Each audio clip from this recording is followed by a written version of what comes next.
Assalamualaikum warahmatullahi wabarakatuh. Selamat pagi anak-anak semuanya. Apa kabar? Alhamdulillah semuanya baik-baik ya. Baiklah, sebelum mulai pembelajaran hari ini, mari kita berdoa terlebih dahulu. Berdoa di dalam hati, mulai. Selesai. Ya. Baik.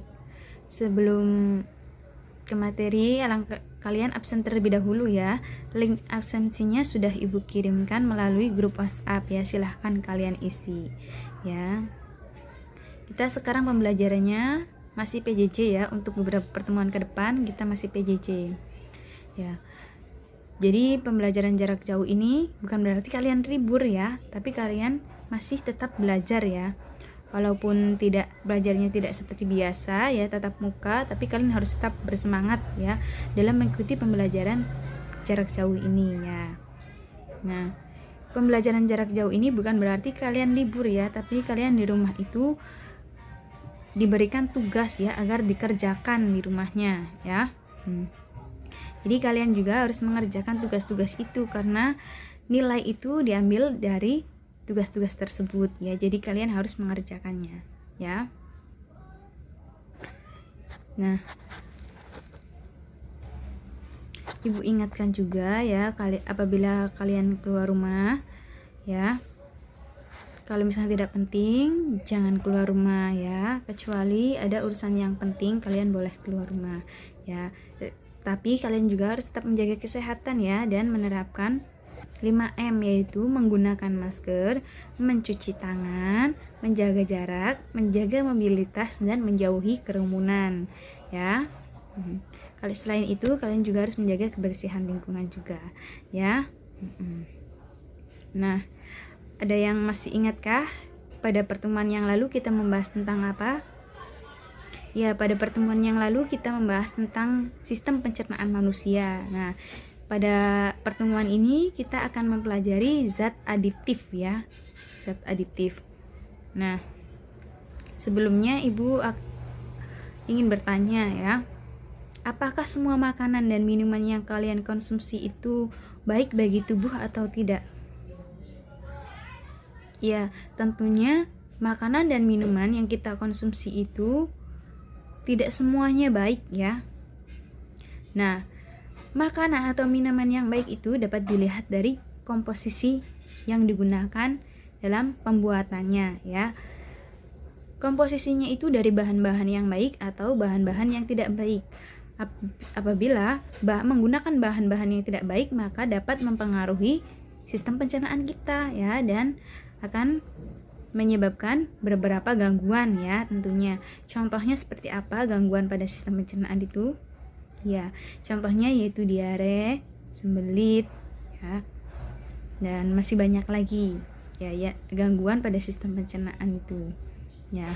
Baik, untuk itu setelah mempelajari materi ini diharapkan kalian dapat menjelaskan zat aditif, menjelaskan perbedaan zat aditif alami dan buatan, menyebutkan contoh zat alami, zat aditif alami, dan zat aditif buatan. Berikut ini materi pembelajarannya. Pada pertemuan kali ini kita akan mempelajari tentang zat aditif.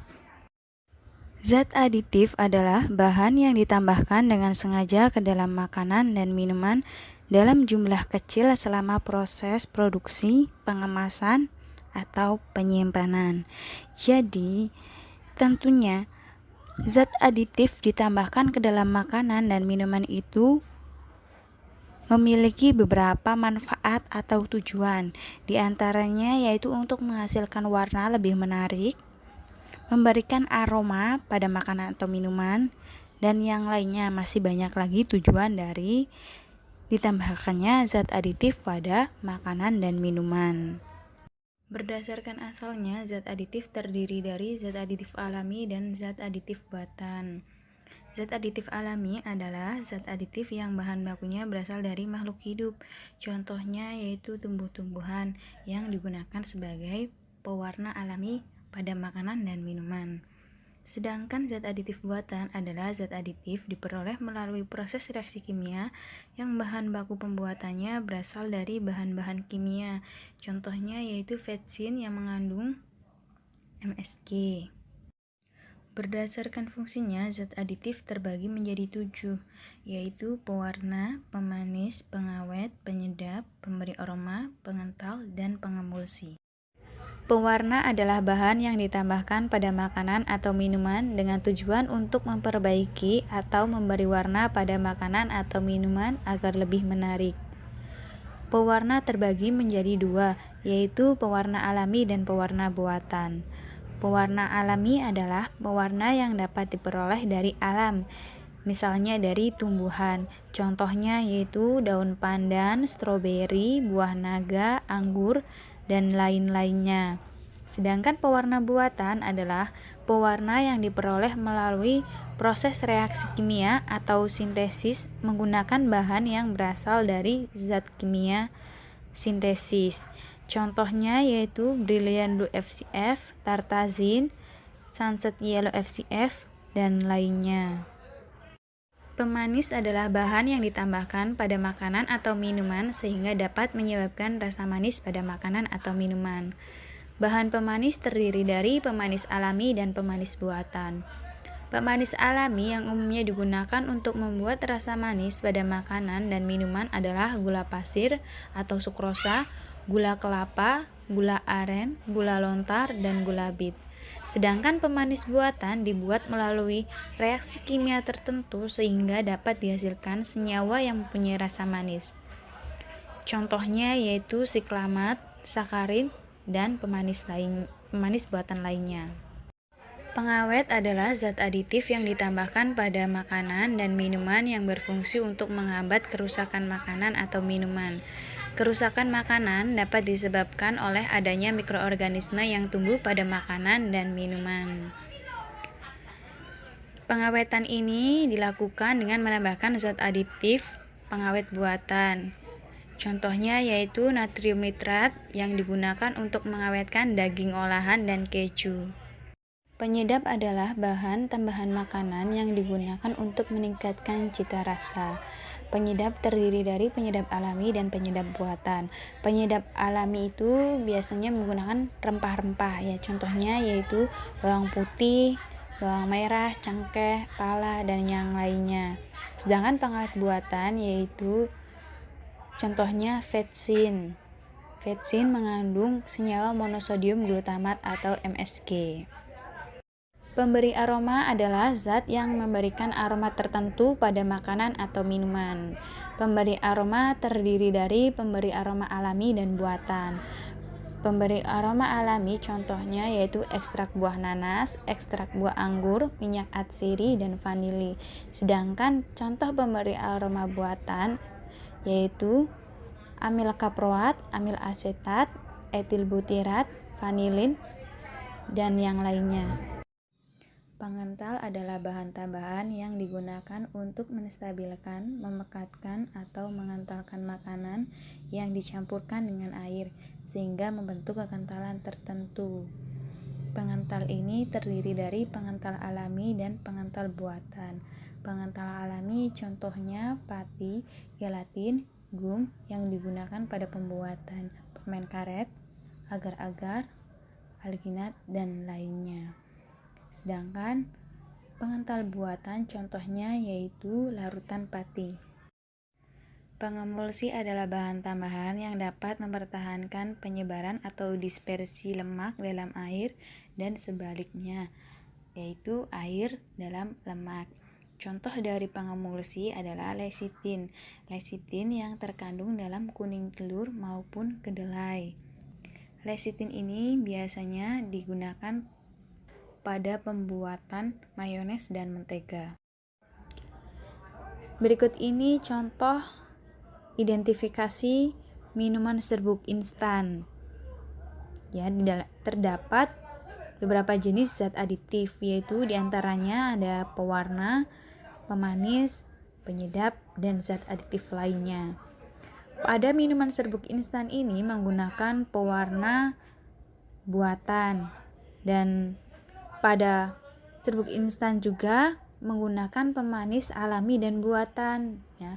Pemanis alaminya yaitu berupa gula dan pemanis buatannya yaitu natrium siklamat dan aspartam. Lalu minuman serbuk instan ini tidak mengandung pengawet ya. Selanjutnya, zat aditif pada minuman serbuk instan itu terdapat penyedap ya. Penyedapnya yaitu berupa perisa identik alami ya. Dan terdapat juga zat aditif lainnya ya pada minuman serbuk instan ini, yaitu asam sitrat, trikalsium dan fosfat ya. Sekian penyampaian materi yang dapat Ibu sampaikan. Apabila kalian ada yang masih belum dipahami, kalian boleh bertanya kepada Ibu melalui grup WA.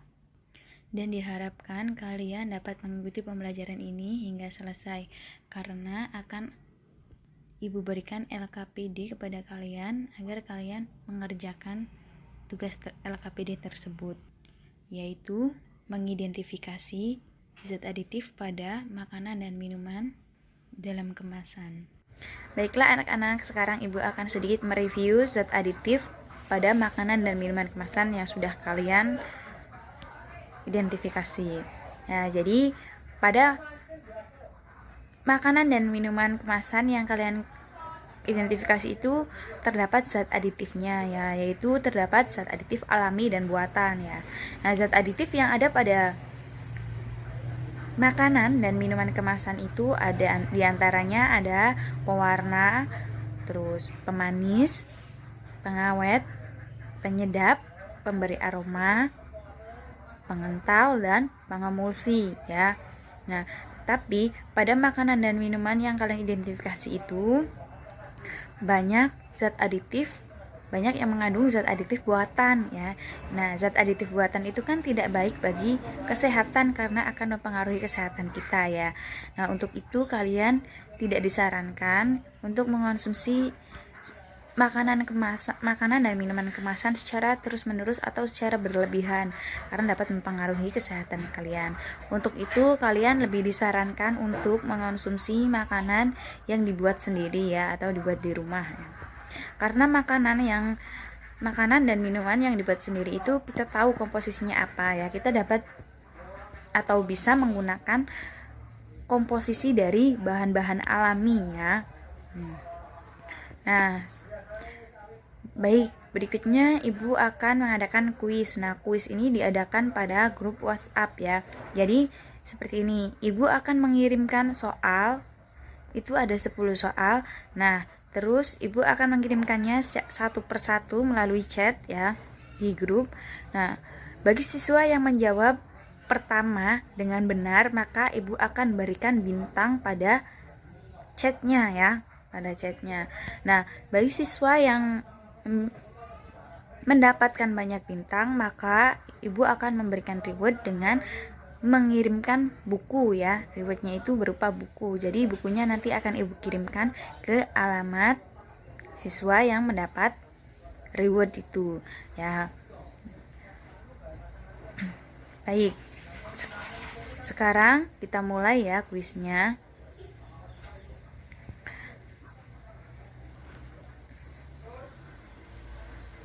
Ya, jadi selamat kepada Dea karena Dea banyak mendapatkan bintang ya, lebih banyak.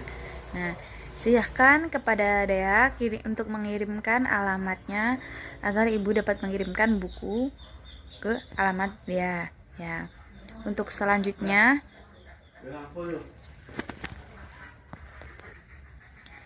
Ibu tugaskan kepada kalian untuk membaca materi zat adiktif pada buku paket ya, halaman 227 sampai 236 ya.